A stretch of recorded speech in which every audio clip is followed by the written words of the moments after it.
What's up? What's up? Mask Gang, it's me once again, MFGDs, and we're about to talk about the shit that happened in wrestling last week, like we always do here on the Crimson Mask Show. Let's get it kicked off with Monday Night Raw. Io, Kairi, Asuka, Rhea Ripley, they still with the drama. Everything kicked off. Asuka and Kairi were frankly kicking Rhea's ass again. Io came out for the save, and got misted in her fucking face. It's just the weirdest moment. It wasn't a bad moment. It was just weird. Kairi approaches her backstage now. Tell me, I don't know how many fights you guys have been in your life, but how many fights have you been in where the person who is basically just a part of the fight approached you like a few minutes after the fight and is like, hey, we could still fix this. We could turn it back. All you got to do is apologize to my friend. And rightfully so, Io's like, get the fuck away from me. But then Kairi hit her with the sentimental moment, handed her a picture of her, Asuka, and Kairi. And Io had a little moment. Now, what I want to know is, are we going to get a scenario where Io still ends up turning on Rhea? Because I know the easy thing to do, the most likely thing that they're going to do is they're going to have a little tag team match, Io and Rhea versus the Kabuki Warriors. But at the same time, even if that pops off, then you kind of face what the situation is. Io's still going to screw over Rhea. I mean, it's super hard to think that will happen, considering that they both jumped Io. Io didn't got misted. But at the same time, that still didn't stop Io from being conflicted last Monday. And it didn't stop her from looking at that picture and having a moment where she was kind of folding a little bit, to be honest. So I think it's completely up in the air. Right now, I'm 50-50. They're more than likely going to do the usual thing, just have it be a tag match and have her feud with the Kabuki Warriors along with Rhea. But if they want to do the interesting thing, if they want to be interesting, just have Io stab Rhea right in the back. Stab her right in the fucking back. Because that's the most interesting thing they can do. Another thing I found interesting on Raw is Seth Rollins and Cody Rhodes. Now, I know I said in the last episode that I didn't give a shit about their little exhibition match at Crown Jewel. And I still don't to a degree, but I do have to admit, the interesting part about their little feud that they have going on or that they reignited is the whole part where Seth is like, I'm not your friend. I was never your friend. I thought that was just funny as hell, to be honest. Are they friends in real life? I'm sure, but this is just an exhibition match, man. That added a little more intrigue to it. And there's a little more intrigue that goes even deeper into it. But if I had to take a wild guess, I would say that the important aspect of this match that they're going to have is what leads to the feuds that are going to take place after their match. Seth is the world heavyweight champion. Cody is the undisputed champion. So this feud isn't going to go past Crown Jewel. But later in this show, I'm going to talk about something that was planted. It's been planted for a while now, but I think you're starting to finally see the seeds of this thing growing. But in terms of just Seth and Cody, man, I don't really give a shit. It's an exhibition match, and it's taking place at Crown Jewel Perth, and whatever. Roman Reigns set the fucking world on fire at the end of Raw at the main event. He came out, totally obliterated the Braun, the Vision, whatever you want to call him, Bronson Reed, Braun Breaker, or just Braun. I don't know what the fuck we're calling him now. Anyway, Roman kicked their ass. Roman was throwing people over the barricade. Roman was cracking motherfuckers with the chair. He was beating the shit, particularly out of Braun Breaker with the chair. All you could hear in the background was Jey saying, get him, just like the old days. That's the Jey I miss. Fuck this. Yeet Jey. This the Jey I need to get him Jey. And then the funniest thing, the most interesting thing happened when Jey and Roman had their moment. Roman's like, that's what you gotta do. You gotta smash him. You gotta smash him, Moose. And you're like, yeah, man, yeah. And Jimmy just sitting there looking like, I'll be damned if Jey ain't turning into Roman. Because that's exactly what we got here. The reason Jimmy, and I'm hearing a whole bunch of stupid takes on it. People think Jey is gonna join a vision. People think like, look, all that's happening here is a twin brother realizing that his brother is becoming like his cousin. I think it's for the better, but obviously Jimmy Uso does not agree it's for the better. I think it's better for everybody. The Usos, Roman, the fans, if Jey becomes the new tribal chief. Because I think that's the story they're trying to tell.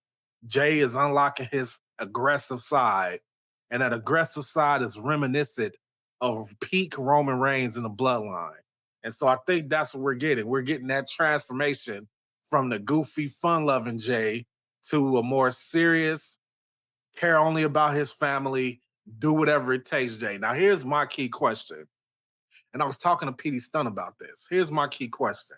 Are we going to see a scenario where Jey get a little too big for his draws?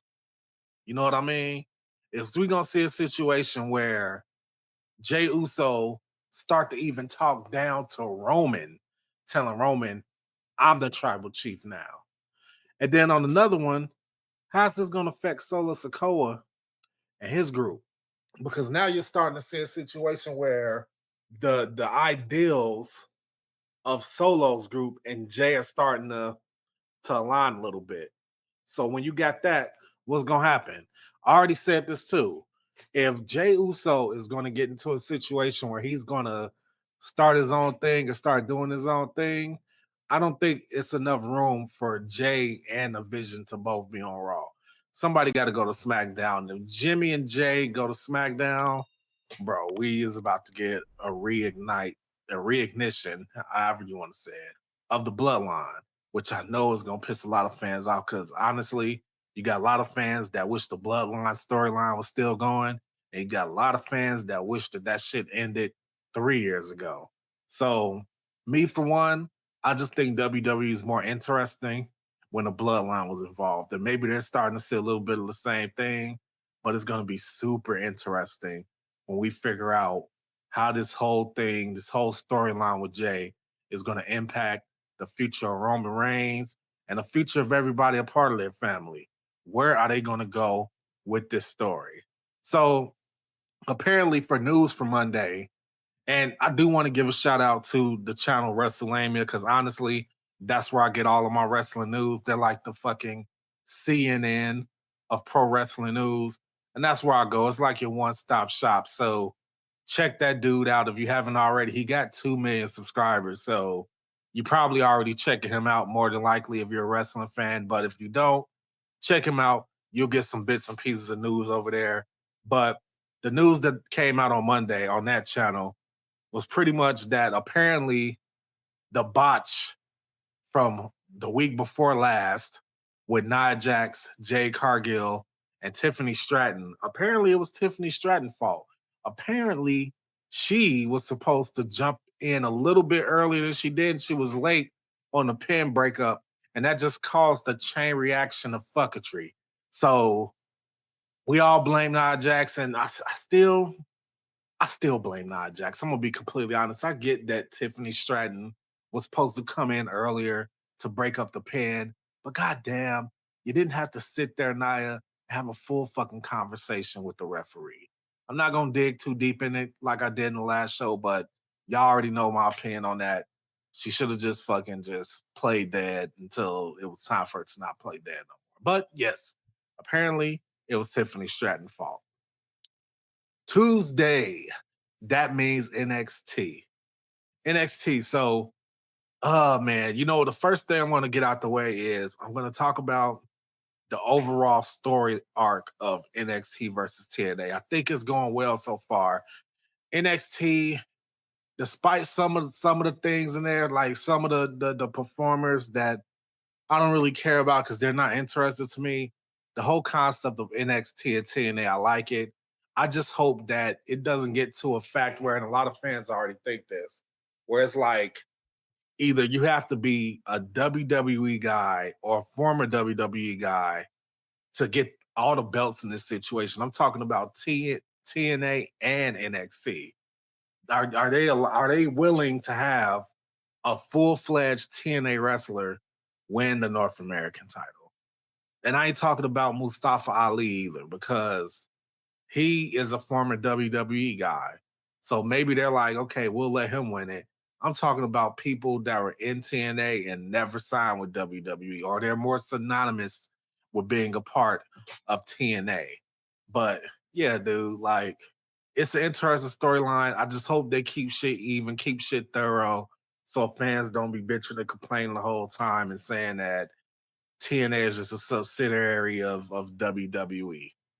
Now, now, let me talk about what I really want to talk about in regards to this TNA NXT thing. So originally, the name for the PLE for TNA versus NXT was Invasion, just like the one in the early 2000s, where it's WCW and ECW versus WWF. They were going to do Invasion. Now, and I'm not going to sit here and just be insensitive about it. Let me tell you this. There is a 0% chance. Zero. I'm talking about not even 1% chance that when they came up with the idea and said that, hey, let's reboot Invasion and use it for TNA versus NXT, nobody was fucking thinking about shit going on in Israel, Palestine, whatever. Nobody was thinking about that shit. Most wrestling fans immediately thought about WCW, ECW versus WWF. I had no clue about any specialized dates or concurring dates where invasions happened overseas or anything like that. And I doubt that WWE did either. So I'm gonna call it what it is. I don't blame the people who had outrage about the name, but I do think that it shows a huge hint of fucking cowardice that WWE changed their name just on a whim of some people complaining about the name of the paper of the PLE. I thought it was fucking stupid. They should have kept an Invasion. I mean, I would have told them honestly. I would say, "Hey, sorry you feel this way, but we're keeping the name the way it is." So now you have this shit called Showdown, which sounds like some fucking Saturday morning wrestling show that you don't even watch, like Main Event or some shit. Shotgun Saturday Night, Velocity, Sunday Night Heat type shit. That's what it sounds like. Showdown. They should have just kept it fucking Invasion, and the shit would have blew over. But instead, they were cowards and they caved into the pressure of people complaining about every fucking thing. People these days could get sensitive about any fucking thing, and people just run out and change it just to fucking appease people. And that shit fucking sucks. It sucks that people try to take the joy out of everything. And the thing is, the crazy part is that I bet the people who were bitching and crying about the name Invasion weren't even aren't even wrestling fans. They have no fucking clue that there was ever a PLE called Invasion. They just heard the word Invasion, looked at the date, and said, "Hey, are you guys talking about us?" Like it's complete bullshit. If I was TKO WWE, like I said, I would have released a statement saying, "Hey, in no way, shape, or form do we ever try to connect these events to this date, to this pay." I would have said that, then I would have said, "But we're keeping a fucking name." But I digress. WWE, you're fucking cowards for caving into this thing. And if you guys have a problem with me saying that they're cowards for doing it, say something in the comments. But I doubt you're gonna change my mind about it. I think they're fucking cowards. Simple as that. Dynamite. It was Wednesday, so you know what that meant. It was Dynamite. And Andrade returned to AEW. Just the weirdest fucking thing. The guy went from WWE to AEW to WWE back to AEW. Andrade, let me be the first to tell you, as far as major companies on American broadcast television, I think I can speak for, I can't speak for nobody. Let me stop playing. I can't speak for nobody, but I will tell you that this is probably his last fucking chance. This is his last chance because at some point, it's going to stop being about what these companies did to you and what you didn't do for these companies. Like, okay, you're cool. You showed up. You're about to get caught in the mix. Just get lost in the sauce, just like you were the first time at AEW, just like you were in WWE the first and the second time. They're going to do it again. You fucking joined the Don Callis family. You joined the Don Callis family, who at this point looks like fucking both red and white NWO. You know, when they combined, it's just a group of fucking dudes, a group of dudes that are all underachieving because they're all undercutting each other with just their mere presence. They're just throwing a bunch of guys in the stable. And they even got a couple guys in there. I'm just like, who the fuck is that? Who is that guy? And so if you got a stable like that, you put Andrade in, he's just another guy. He's another guy. He's a henchman for fucking Kyle Fletcher. That's what his role is now as he's back in AEW. So I hope he enjoyed it. And he's back, and we'll see what they do with him, man. But if history proves anything, the answer to what are they going to do with him is probably going to be fucking nothing. Sorry to say it, but that's just how it is. Toni Storm. I'm gonna talk about Toni Storm twice today. Toni Storm is just a national fucking treasure. She's a national treasure. I would go as far as to say, in the aspect of consistent entertainment, Toni Storm is the best that AEW has to offer. Her character's always interesting. She's always saying interesting shit.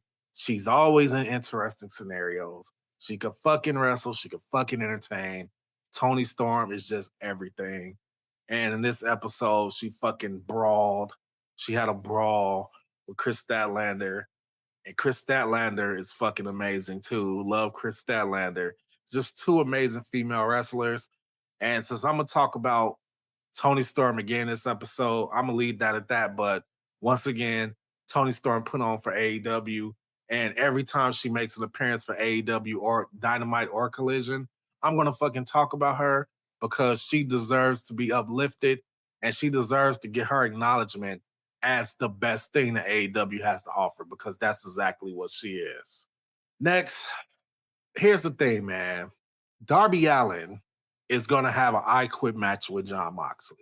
And it's just such a fucking waste.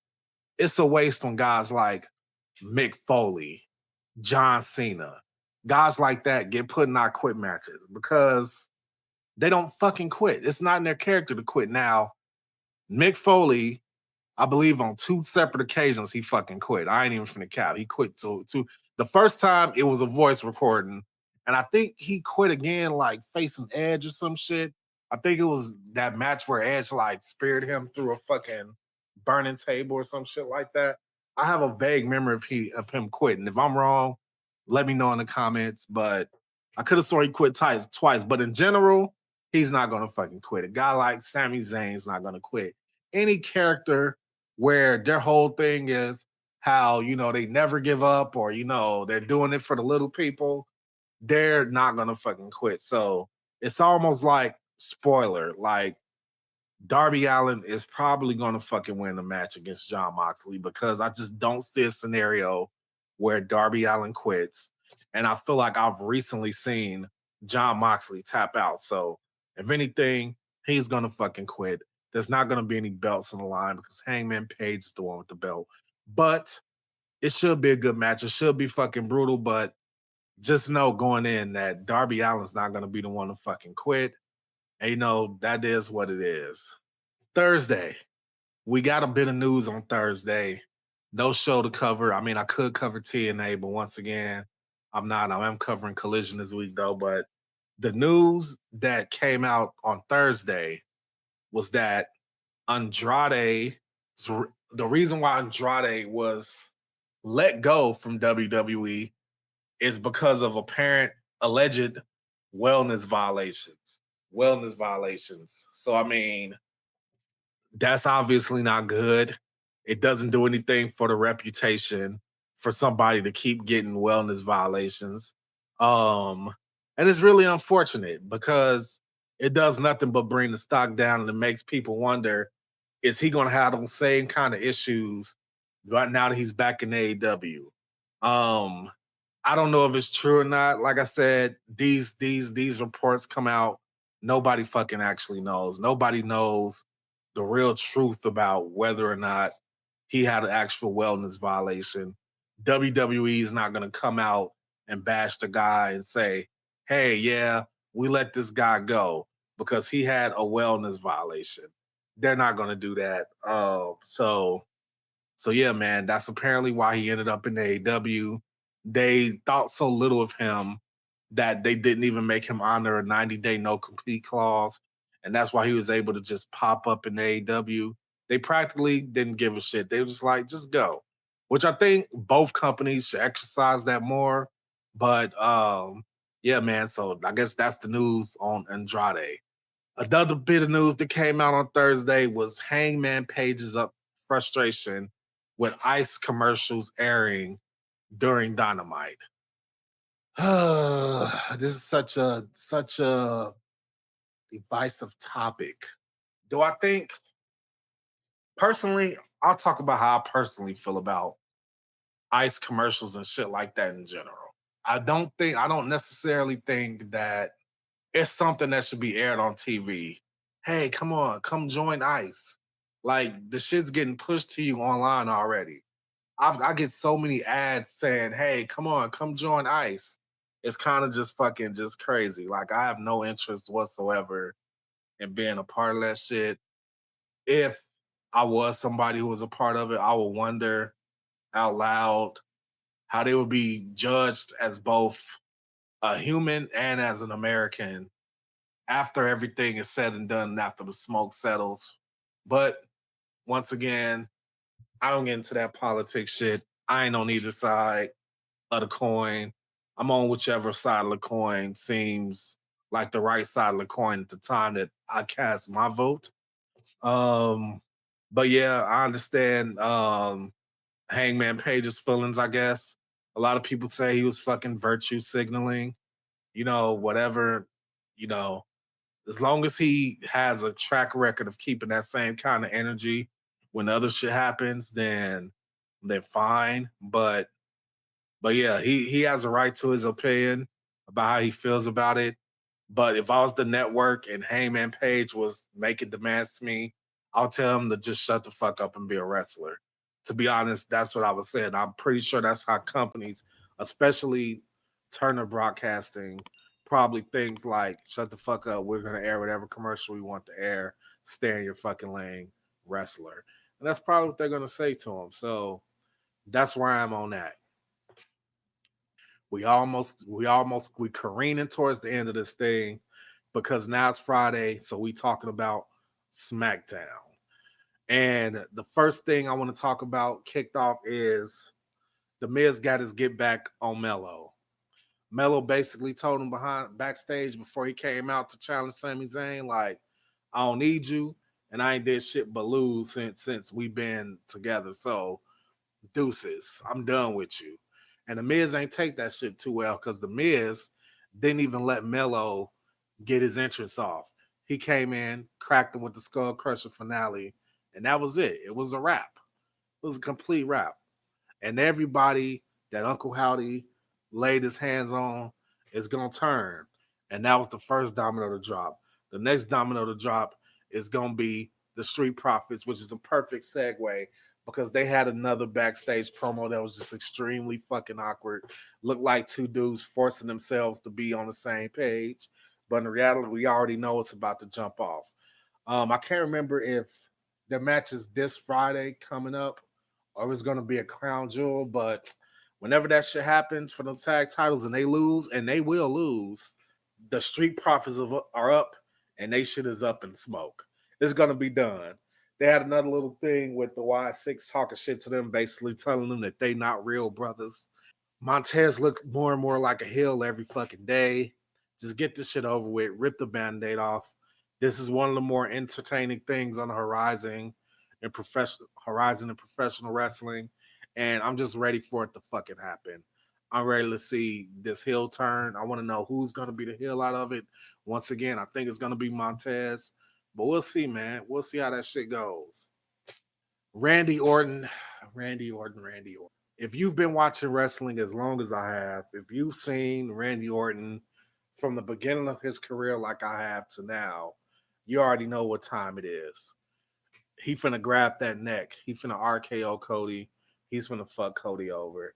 Like, once again, just going back to what I was saying earlier in the episode, it doesn't even really make sense because of the exhibition between Cody and Seth.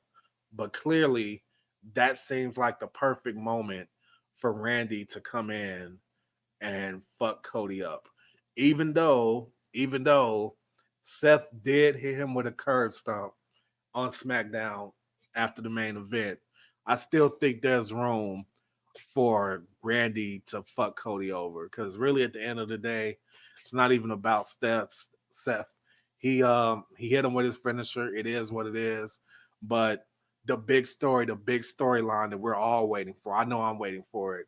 It's just Randy versus Cody. Randy's been extremely too fucking nice to Cody. He's been extremely too fucking nice since he got back.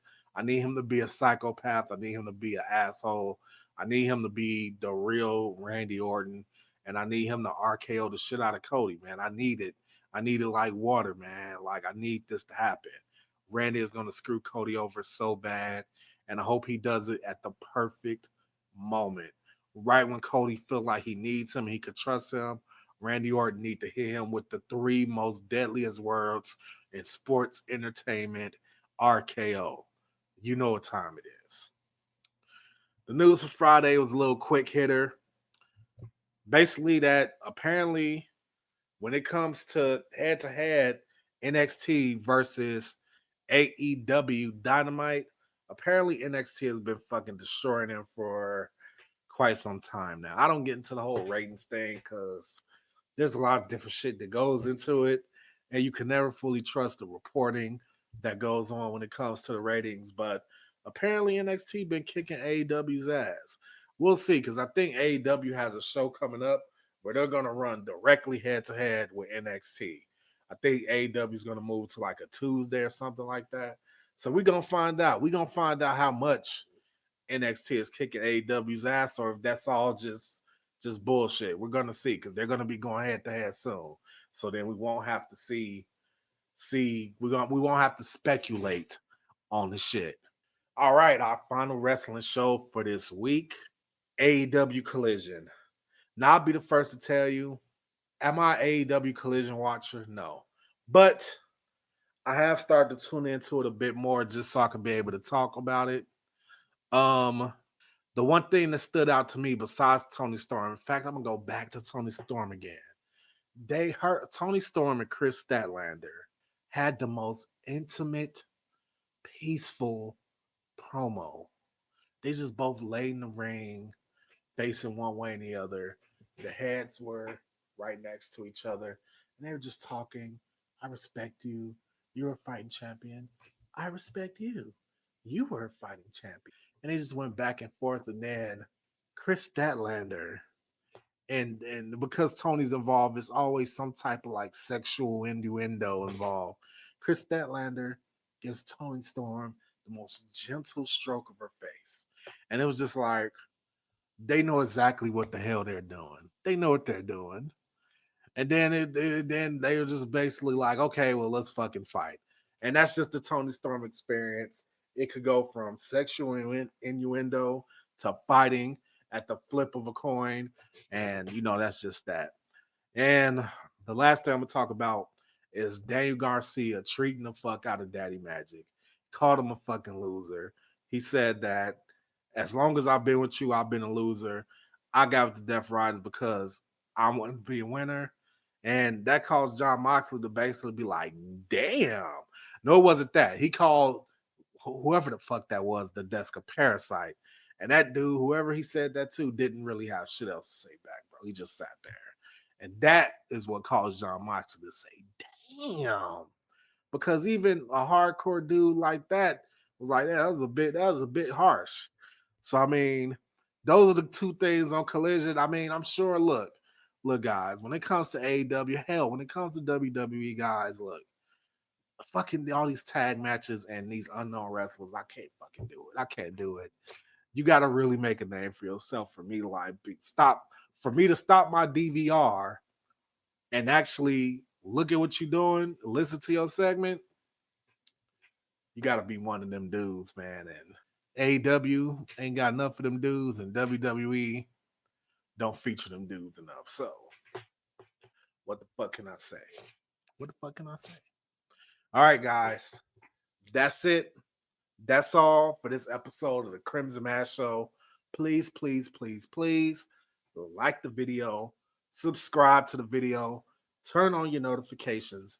Check out the channel, Crimson Mass Pro Wrestling. If you want to check out some short pro wrestling highlights, it's cool over there. Check us out over there. As for me, that's it for this episode for this week. Talked about some shit from last week. Some pretty good wrestling shit, didn't we? We'll see. I'll see what we got for you next week. MFGDs, I'm out of here.